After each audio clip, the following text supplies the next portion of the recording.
अस्सलाम वालेकुम व्यूअर्स, मैं हूं समीना पाशा। उम्मीद है आप लोग खैरियत से होंगे।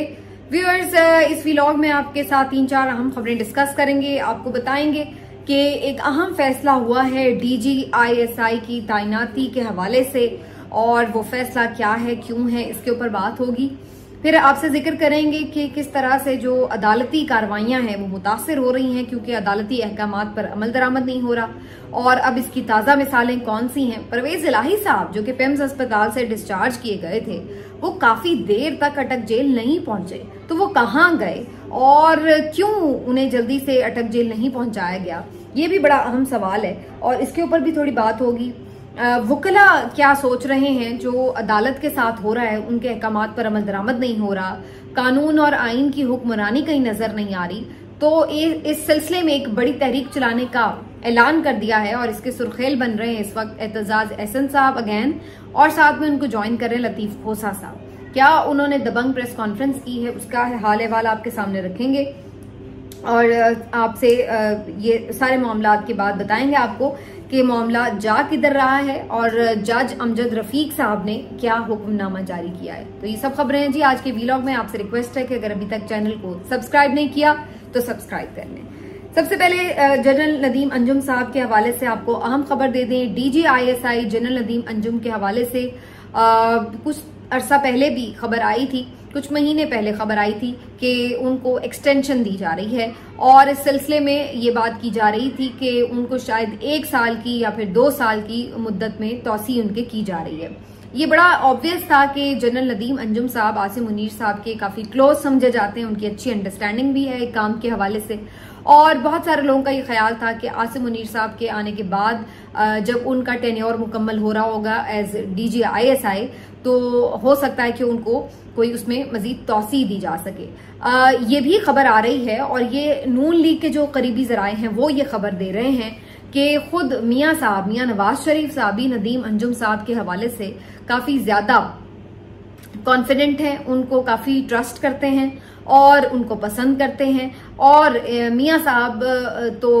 शायद अगर इस पोजीशन में होते या जनरल साहब अगर इस पोजीशन में होते कि उन्हें आर्मी चीफ की वो कहीं लिस्ट में शामिल होते, तो शायद उनको आर्मी चीफ के लिए भी कंसिडर किया जाता। लेकिन बहरहाल वो तो जाहिर है कि अब उस वाली कैटेगरी में तो अब नहीं वो फॉल कर रहे कि जहां पे वो आर्मी चीफ की पोजीशन के लिए अहल हों। तो इस सूरत में अब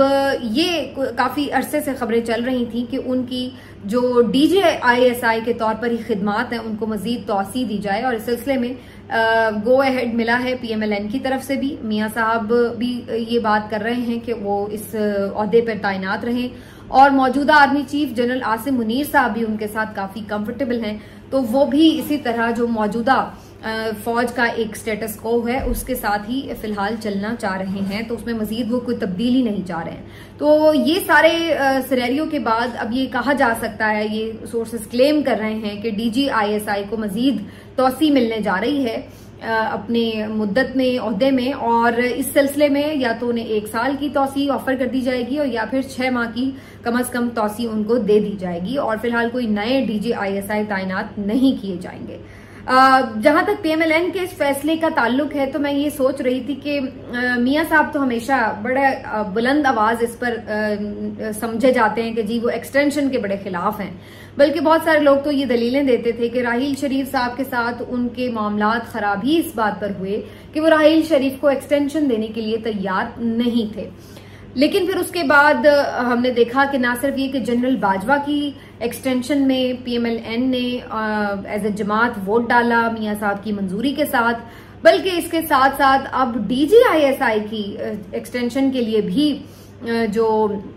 मियाँ साहब हैं वो विलिंग दिखाई देते हैं। तो जहां पर ये लोग एक उसूल, एक मौकिफ अपनाते हैं किसी एक शख्सियत के लिए, तो वहां पर इनके मौकिफ बदल जाते हैं किसी दूसरी शख्सियत के लिए। और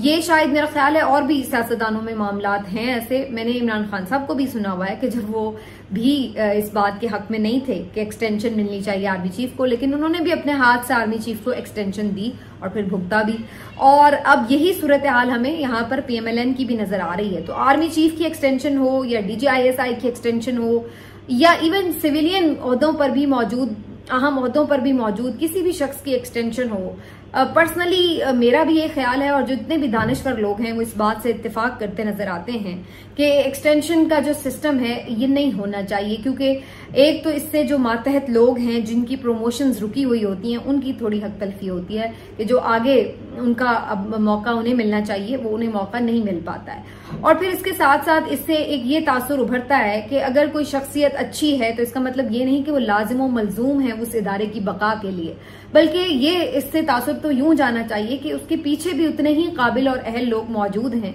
जो के मामलात को उसी तरह लेकर चलने के काबिल हैं। तो इस सूरत में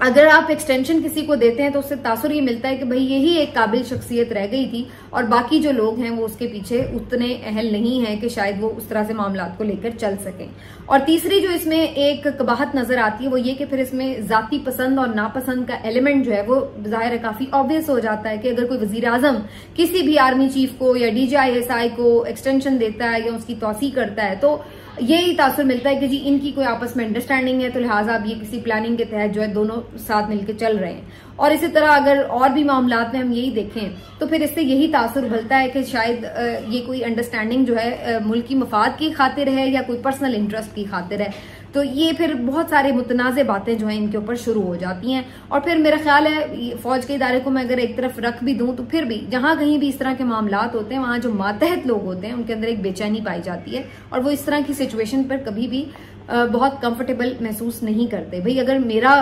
ऊपर कोई सीनियर है और वो जाए और उसके बाद मेरी बारी है कि मुझे कोई सीनियर प्रोग्राम मिल रहा है या कोई बेहतर ज्यादा स्लॉट मिल रही है, तो अगर उसको किसी वजह से एक्सटेंशन दी जाती है तो ऑटोमेटिकली मेरे अंदर एक बेचैनी होगी कि जैसे मेरी हक तलफी हो रही है। तो ये एक ऑटोमेटिक सा एक मेरा ख्याल है ह्यूमन फितरी रद्द अमल है। लेकिन बहरहाल जी ये एक अहम खबर है जो आपके साथ हमने शेयर कर दी है।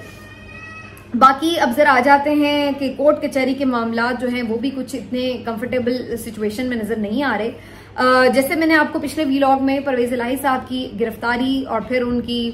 दोबारा गिरफ्तारी, फिर उनकी रिहाई के लिए नोटिफिकेशन और फिर जिस तरह से उनके मामलात थे उसके बारे में बताया और अल्टीमेटली आपको मैंने बताया कि किस तरह से तौहीन अदालत की कार्रवाई शुरू की गई है। और इस मामले में जो जज अमजद रफीक साहब हैं, आई मस्ट से कि बड़े कम ऐसे जज हैं जो अपने फैसलों पर अमल दरामद के हवाले से बड़े क्लियर हैं और उसमें कोई वो एक सख्त स्टैंड लेने पर भी हमें तैयार नजर आते हैं। लेकिन जनरली हमें एक कमजोरी नजर आई अदलिया में कि वो फैसले सही हैं या गलत हैं ये तो आप मामला एक तरफ रख दें, लेकिन जब एक अथॉरिटी है तो फिर इसका मतलब वो है, जब आइन उसको पावर देता है तो इसका मतलब वो पावर्स उसके पास हैं। और जब आइन आपको ये पाबंद करता है कि रियासती इदारे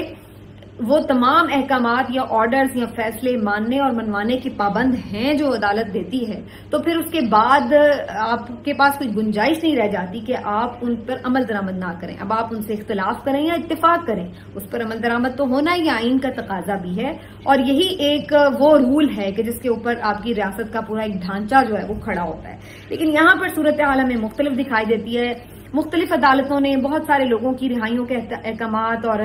फैसले दिए, लेकिन हमने देखा कि बाहर निकलते साथ ही वो लीडर्स, वो कारकुनान गिरफ्तार होते नजर आए। और अभी रिसेंटली भी आज मैंने ये खबर देखी कि 36 कारकुनों को रिहाई के बाद गिरफ्तार कर लिया गया। इस्लामाबाद हाई कोर्ट ने रिहाई के अहकामात जारी किए, फिर उन्हें गिरफ्तार कर लिया गया। इधर लाहौर हाई कोर्ट ने परवेज इलाही को रिहा करने का हुक्म दिया, लेकिन उन्हें गिरफ्तार कर लिया गया। और फिर उसके बाद अब फाइनली ये खबर सामने आई है कि जज साहब ने जो अपना final order of the day लिखवाया है उसमें उन्होंने ये हुक्म दिया है कि कल सुबह हर सूरत चौधरी परवेज इलाही साहब को सेशन जज साहब खुद बाजियाब करा के कोर्ट में पेश करें। मतलब अब यहां तक नौबत आ गई है कि जज बेचारे न सिर्फ ये कि ये फैसला लिख के देंगे कि भाई आप घर जा सकते हैं, बल्कि मुझे लगता है वो अपनी गाड़ी में बिठा के उसको छोड़ने भी जाएंगे मुलजिम को, क्योंकि अब नौबत यहां तक आ चुकी है कि जज के फैसले की तो कोई अहमियत रही नहीं, तो अब वो बेचारों को इस हद तक उस पर पहरा देना पड़ेगा अपने फैसलों के ऊपर कि वो खुद अपनी गाड़ी में ही शायद मुलजिमान को बिठाकर घर छोड़ के आए तो शायद कुछ बात बन जाए। बल्कि मेरा तो मशवरा ये है कि अपने घर ही ले जाएं, क्योंकि आप छोड़ के जाएंगे तो वो फिर दोबारा धावा ना बोल दें। तो ये वाली सूरत हाल इस वक्त हो चुकी है। बहरहाल जी सेशन जज साहब को ये ड्यूटी लगाई है जस्टिस अमजद रफीक साहब ने कि भैया आपने लेकर पहुंचना है। तो अब देखते हैं जी इस पर क्या होता है। लेकिन परवेज इलाही साहब के हवाले से जैसा मैंने आपको बताया था कि पिम्स अस्पताल में उनको लेके गए थे जब उनकी तबीयत खराब थी, लेकिन उसके बाद फिर मुन्निस इलाही साहब की एक ट्वीट ने सबको हैरान किया जब उन्होंने ये बताया कि 3.5 घंटे का वक्त गुजरने के बावजूद भी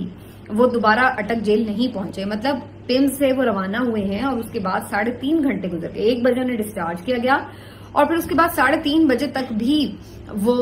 4:30 बजे तक भी वो नहीं पहुंचे थे अटक जेल। तो मोनिस इलाही साहब इस बात के ऊपर काफी तशवीश में मुब्तला थे कि फिर वो कहाँ चले गए, उन्हें कहाँ ले जाया गया। तो ये एक बड़ी इंपॉर्टेंट सी डेवलपमेंट है, ये देखना होगा कि वाकई ऐसा हुआ है या नहीं, और अगर हुआ है तो परवेज इलाही साहब को कहाँ ले जाया गया, किससे मुलाकात कराई गई है। क्योंकि जो पेशरफ्त केस में लग रही है उससे तो ये लग रहा है कि कल हर सूरत परवेज इलाही साहब को लाहौर हाई कोर्ट जो है वो रिहा करवाने के लिए बिल्कुल हमें क्लैरिटी से नजर आ रही है। अगरचे दूसरी तरफ से भी एक ये ऑप्शन लिया गया है कि इंट्रा कोर्ट अपील दायर कर दी गई है उनकी रिहाई के हुक्म के खिलाफ। तो अगर उसके ऊपर कोई कार्रवाई शुरू हो जाती है तो फिर तो अल्टीमेटली मामला जो है थोड़ा लटक सकता है। लेकिन अदरवाइज तो हमें ये नजर आ रहा है कि जो परवेज इलाही साहब का मामला है उसमें कल शायद उन्हें रिलीफ फाइनली मिल ही जाए। तो अब देखना होगा कि इस आखिरी एक दिन के से पहले अगर उनकी ये कोई एब्सेंस है तो ये क्या एक रूटीन का मैटर है या मोनिस इलाही साहब को कोई गलतफहमी हुई है या फिर वाकई उनकी कोई खास मुलाकात हुई है जिसमें उन्हें कोई खास ऑफर की गई हो या खास डराया धमकाया गया हो। तो ये अब आपको अगले चंद दिनों में कोई स्टोरी खुलती नजर शायद आ ही जाए। आगे बढ़ते हैं, आपको बताएं कि ये तमाम मामला जो मैंने अभी आपको एक्सप्लेन किए हैं कि जिस तरह से अदालतें अपने फैसले बिल्कुल बरकरार नहीं रख पा रही, उन पे अमल दरामद नहीं करवा रही, उन पे पहरा नहीं दे पा रही, तो उसके बाद हम देख रहे हैं कि अदालतों के फैसलों की कोई वुक्कत नहीं रह गई है। आईने पाकिस्तान की, कानून की कोई वुक्कत नहीं रह गई है और इसलिए जिसका जो दिल करता फिर रहा है वो कर रहा है। जैसे कि 90 दिन के इंतखाबात का मामला, एक दफा ये रूल टूटा तो अब टूट रहा है और अब आम इंतखाबात के हवाले से भी यही खदशात अपनी जगह मौजूद हैं कि जनाब 90 दिन में इंतखाबात नहीं हो पाएंगे। इसी तरह से अदालतें जो फैसले करती हैं उन पर अमल दरामद नहीं होता। जो इमरान खान साहब के हवाले से कुछ गैर कानूनी चीजें सामने आ रही हैं उस पर भी लतीफ कोसा साहब और एतजाज एहसन साहब ने प्रेस कॉन्फ्रेंस में काफी तफसील से बात की है और वो ये सब चीजों को महसूस करते हुए समझते हैं कि एक वकला तहरीक की जरूरत है मुल्क में, जो कि आईन और कानून की हुक्मरानी की बहाली के लिए हो, जो कि शफाफ इंतखाबात की राह हमवार करने के लिए हो, जो कि इंसानी हुकूक की खिलाफ वर्जियों के ऊपर आवाज उठाने और उनको रोकने के लिए हो। तो इस सिलसिले में उन्होंने ऐलान ये किया है कि पेशावर से ये तहरीक शुरू की जा रही है और आहिस्ता आहिस्ता ये पूरे मुल्क में फैल जाएगी। जो बज़ाहिर नजर आ रहा है कि शायद इस सिलसिले में जलसे जुलूस, रैलियों और कन्वेंशंस का इनेकाद किया जाएगा और हमें नजर आएगा कि शायद वकला जो है वो कुछ सड़कों पर आ रहे हैं और एक प्रेशर बढ़ेगा। देखिए, प्रेशर तो एक बढ़ता है जब अवाम भी बाहर निकले हुए हैं, ताजिर भी बाहर निकले हुए हैं, लोग बिजली के बिल लेके निकले हैं, ताजिर अपने रोने लेके बेचारे निकले हुए हैं और अब तो शायद ये भी खबरें आ रही हैं कि मार्केट्स जल्द बंद करवाने के लिए भी कोई प्लानिंग की जा रही है। तो उस सूरत में तो वो और चीखेंगे कि जी एक तो पहले बिल इतना भेज देते हैं, ऊपर से अगर हमारा कारोबार का जो टाइम है वो महदूद कर दिया जाएगा तो फिर हम ये भी बिल कैसे भरेंगे। तो अभी उसमें भी उन्हें हमेशा प्रॉब्लम्स रहती हैं, तो वो भी जाहिर है कि उस पर सरापा एहतजाज होंगे। तो एक जो हमें नजर आ रही है ओवरऑल बेचैनी सी माशरे में और लोगों का सड़कों पर होना, एहतजाज वगैरह, जल्द से जुलूस, ये सब चीजें हमें आइंदा आने वाले दिनों में बढ़ती हुई नजर आ रही हैं और इसमें अगर वकला भी शामिल हो जाते हैं तो वकला की भी एक स्ट्रांग वॉइस है, उसमें जाहिर है कि फिर वो एक काफी बड़ी मुश्किल हो सकती है पूरे सेटअप के लिए, स्टेटस को के लिए, क्योंकि इससे पहले हम देख चुके हैं कि वकला तहरीक ने काफी ज्यादा दांत खट्टे कर दिए थे उस वक्त के फौजी आमिर सरदर परवेज मुशर्रफ के। ये अलग बात है कि उस पर बहुत सी कहानियां हैं कि शायद वो अंदर से भी इदारे की कुछ उन्हें सपोर्ट थी और बहुत सारे और मामला भी थे। और एक जो बहुत बड़ी वजह थी उस वक्त वकला तहरीक की कामयाबी की, वो ये भी थी कि तमाम वकला भी यूनाइटेड थे। वहां पर हमें जो तमाम सियासी जमातें हैं वो एक पेज पर नजर आती थी वकला तहरीक में और सब इस बात पर मुत्तफिक नजर आते थे कि जनाब ये अदलिया बहाल होनी चाहिए वगैरह वगैरह, जो उनके कॉज थे उसके लिए। लेकिन अब मुझे सूरत हाल थोड़ी डिफरेंट नजर आ रही है। एक तो ये कि अदलिया में बहुत ज्यादा अदलिया में खुद से मतलब बदौर इदारा अदलिया में बड़ी डिवीजन है, नंबर 1। नंबर 2 ये कि वकला में भी बड़ी डिवीजन नजर आती है। नंबर 3 वकला की तंजीमों में भी बड़ी डिवीजन नजर आती है। पाकिस्तान बार काउंसिल कुछ कह रही है, सुप्रीम कोर्ट बार एसोसिएशन कुछ कह रही है और PMLN के वकला कोई एक मौकिफ देते हैं तो PTI के वकला कोई दूसरा मौकिफ देते हैं। तो वकला में जब डिवीजन होगी तो जाहिर है उनकी आवाज उतनी तवाना नहीं होगी। और इसके अलावा ये भी फिर देखना होगा कि जो इसके जो कॉज है, इसका जो इसका टारगेट है वो कितना हकीकत पसंदाना है। अगर वो ये इलेक्शंस के कॉल के लिए बात कर रहे हैं तो वो तो अगर कोई शेड्यूल जारी हो जाता है तो ऑटोमेटिकली उसमें फिर लगेगा कि अब चीजें तो अचीव हो रही हैं, तो उसमें फिर उतनी ज्यादा एंथुजियाज्म नजर नहीं शायद आए। तो मेरे ख्याल से एक अच्छी चीज है कि वुकला को अपनी प्रेजेंस का एहसास दिलाना चाहिए और ये उनकी जिम्मेदारी भी है कि वो कानून की हुक्मरानी के लिए जद्दोजहद करें। लेकिन क्या ये उतनी ही कामयाब तहरीक होगी, इसको अभी हमें देखना होगा। इसके ऊपर अभी काफी इफ्स एंड बट्स बहरहाल मौजूद हैं। बाकी लतीफ खोसा साहब ने एक और इम्पोर्टेंट बात भी की इस प्रेस कॉन्फ्रेंस में, जिसमें उन्होंने कहा कि इमरान खान साहब ने इस खदशे का इजहार किया है कि उन्हें जेल में कत्ल भी किया जा सकता है। और साथ ही साथ उन्होंने ये भी कहा कि अगर ऐसी खुदा न खास्ता कोई अनहोनी होती है, कोई ऐसी वारदात डाली जाती है तो शायद मुल्क के लिए ये बहुत खतरनाक होगा, मुल्क की सलामती के लिए बहुत खतरनाक होगा। क्योंकि इस तरह की सिचुएशन जब पहले ही एक लावा फटने को तैयार है और ऐसा कोई खुदा न खास्ता ऐसा कोई इवेंट होता है जिसमें इमरान खान साहब को कोई नुकसान पहुंचाया जाता है, तो फिर लोगों को कंट्रोल करना बड़ा मुश्किल हो जाएगा और फिर ये पाकिस्तान की सलामती दांव पर लग जाएगी। तो बड़े उन्होंने खदशात का इजहार किया। वी होप कि ऐसी चीजें ना हों, लेकिन ये है कि जो इस वक्त एक चीज नजर आ रही है बड़ी वाजे, वो यही नजर आ रही है कि फिलहाल जितने भी फैसले हो रहे हैं वो कोई अकल समझ से नहीं हो रहे, वो एक खास माइंडसेट के साथ हो रहे हैं, जिसकी वजह से हमें अभी तक माशरे में बेचैनी भी नजर आ रही है और चीजों का सोल्यूशन नजर नहीं आ रहा। मिलते हैं अगले वीलॉग में। अपना ख्याल रखिए। अल्लाह हाफ़िज़।